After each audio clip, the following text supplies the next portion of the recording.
आप सभी का बहुत बहुत स्वागत है आरजे राम ब्लॉग्स में। मैं हूं आपका दोस्त आरजे राम। तो कृपया स्वीकार मेरे तरफ से नमस्कार। दोस्तों, आज के ब्लॉग में हम सब चर्चा करने जा रहे हैं बॉलीवुड के बेहतरीन और जाने माने फिल्म अभिनेता राज कपूर के संबंध में। दोस्तों, राज कपूर मशहूर फिल्म अभिनेता, निर्माता और निर्देशक थे। इनका जन्म 14 दिसंबर 1924 को पेशावर, पाकिस्तान में हुआ था। दोस्तों, राज कपूर भारत, मध्य पूर्व, तत्कालीन सोवियत संघ और चीन में भी अत्यधिक लोकप्रिय हैं। राज कपूर को अभिनय विरासत में ही मिला था। इनके पिता पृथ्वीराज अपने समय के मशहूर रंगकर्मी और फिल्म अभिनेता हुए हैं। दोस्तों, राज कपूर के पिता पृथ्वीराज कपूर ने अपने पृथ्वी थिएटर के जरिए पूरे देश का दौरा किया। राज कपूर भी उनके साथ जाते थे और रंगमंच पर काम भी करते थे। दोस्तों, पृथ्वीराज कपूर और राज कपूर दोनों को दादा साहब फाल्के पुरस्कार से भी सम्मानित किया जा चुका है। राज कपूर हिंदी सिनेमा जगत का वो नाम है जो पिछले 8 दशकों से फिल्मी आकाश पर जगमगा रहा है और आने वाले कई दशकों तक भुलाया नहीं जा सकेगा। दोस्तों, राज कपूर की फिल्मों की पहचान उनकी आंखों का भोलापन ही रहा है। दोस्तों, राज कपूर का बचपन का नाम रणबीर राज कपूर था। राज कपूर की स्कूली शिक्षा कोलकाता में हुई, लेकिन पढ़ाई में उनका मन कभी नहीं लगा। यही कारण था कि राज कपूर ने 10वीं कक्षा की पढ़ाई बीच में ही छोड़ दी।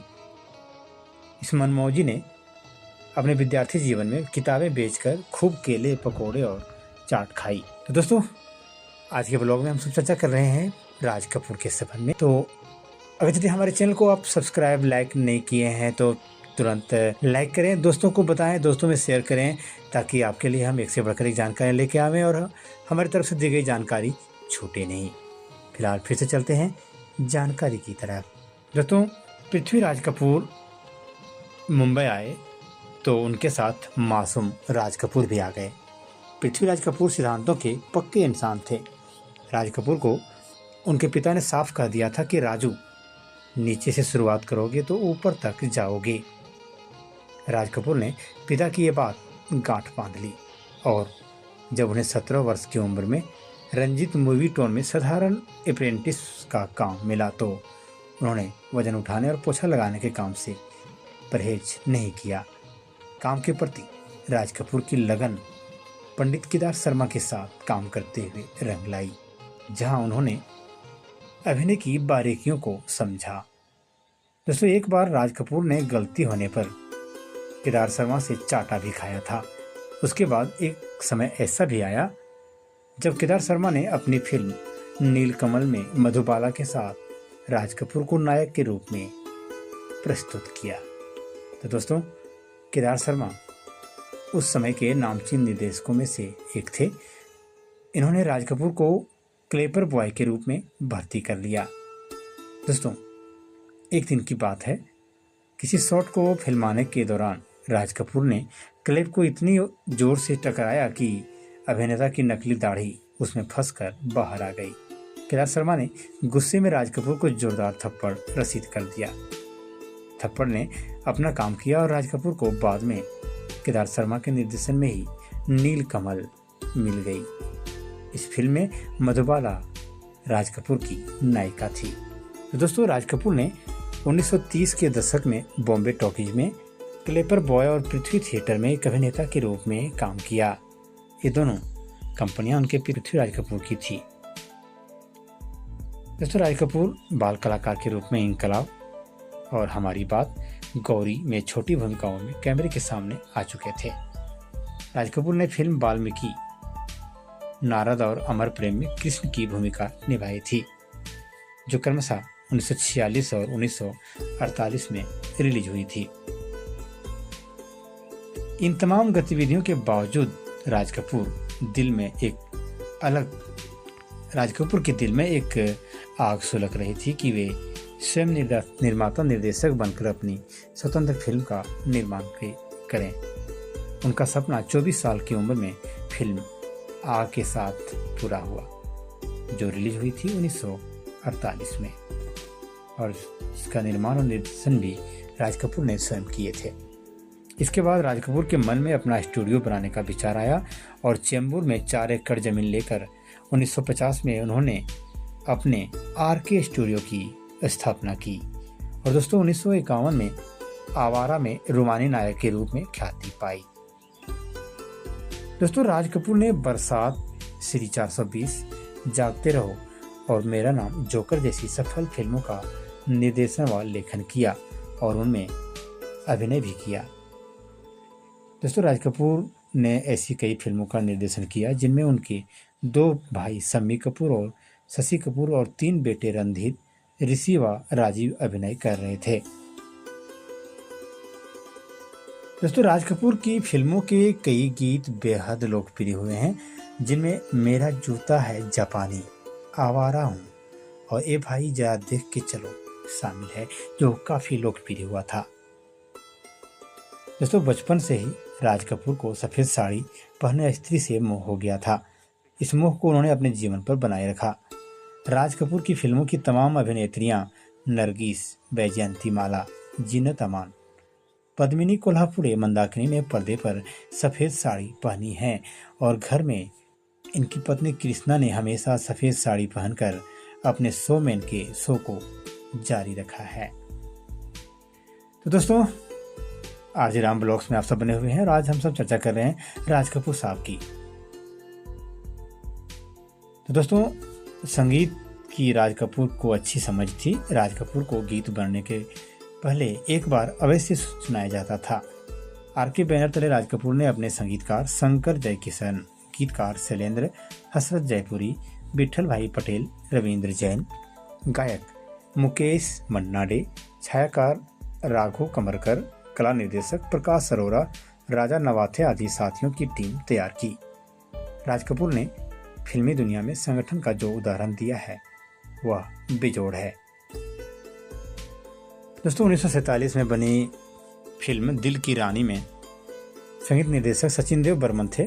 इस फिल्म में नायिका की भूमिका मधुबाला ने की थी और इस फिल्म के गीत का मुखड़ा है वो दुनिया के रखवाले बता कहाँ गया चितचोर। इसके अलावा राज कपूर ने फिल्म जेल यात्रा में भी एक गीत गाया था।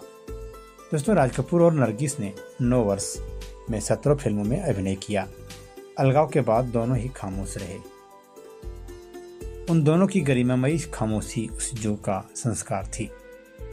राज कपूर और नरगिस के बीच अलगाव की पहली दरार रूस यात्रा के दौरान आई। तब तक आवारा रूस की अघोषित राष्ट्रीय फिल्म हो चुकी थी। राज कपूर का मॉस्को के ऐतिहासिक लाल चौराहे पर नागरिक अभिनंदन किया गया। उसी रात राज कपूर ने नरगिस से कहा आई हैव डन इट, और इसके पूर्व हर सफलता पर राज कपूर कहते थे वी हैव डन इट। दोनों के पास ये हम समान था और अनजाने में कहे गए एक शब्द ने उनके संबंधों में दरार डाल दी। दोस्तों हिंदी फिल्मों में राज कपूर को पहला शोमैन माना जाता है, क्योंकि उनकी फिल्मों में मौज मस्ती, प्रेम, हिंसा से लेकर अध्यात्म और समाजवाद तक सब कुछ मौजूद रहता था और उनकी फिल्में एवं गीत आज तक भारतीय ही नहीं तमाम विदेशी सिने प्रेमियों की पसंदीदा सूची में काफी ऊपर बने रहते हैं। तो दोस्तों राज कपूर हिंदी सिनेमा के महानतम शोमैन थे, जिन्होंने कई बार सामान्य कहानी पर इतनी भव्यता से फिल्में बनाई कि दर्शक बार बार देखकर भी नहीं अघाते।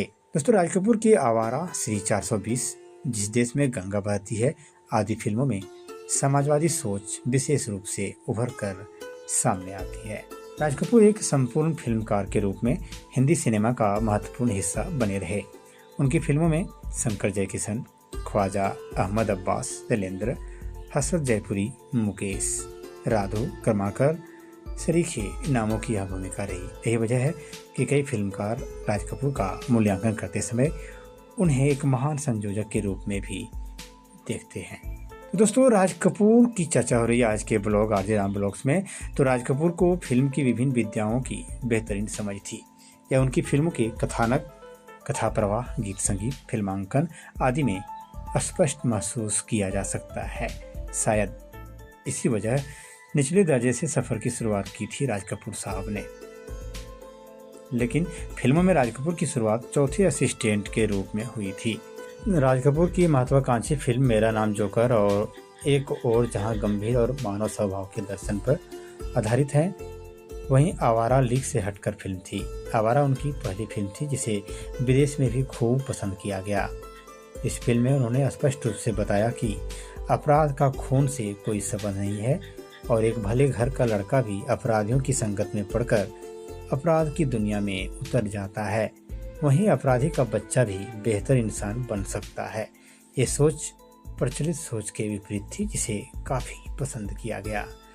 दोस्तों, राज कपूर की सबसे महत्वपूर्ण और सदी के जबरदस्त हिट फिल्मों की बात करें तो बतौर निर्माता निर्देशक राज कपूर अंत तक दर्शकों की पसंद को समझने में कामयाब रहे।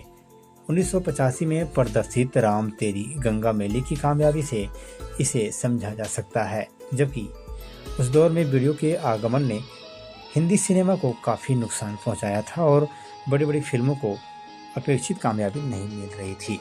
दोस्तों, राम तेरी गंगा मैली के बाद वह हीना पर काम कर रहे थे, पर नियति को यह मंजूर नहीं था और दादा साहब फाल्के सहित विभिन्न पुरस्कारों से सम्मानित इस महान फिल्मकार का 2 जून 1988 को निधन हो गया।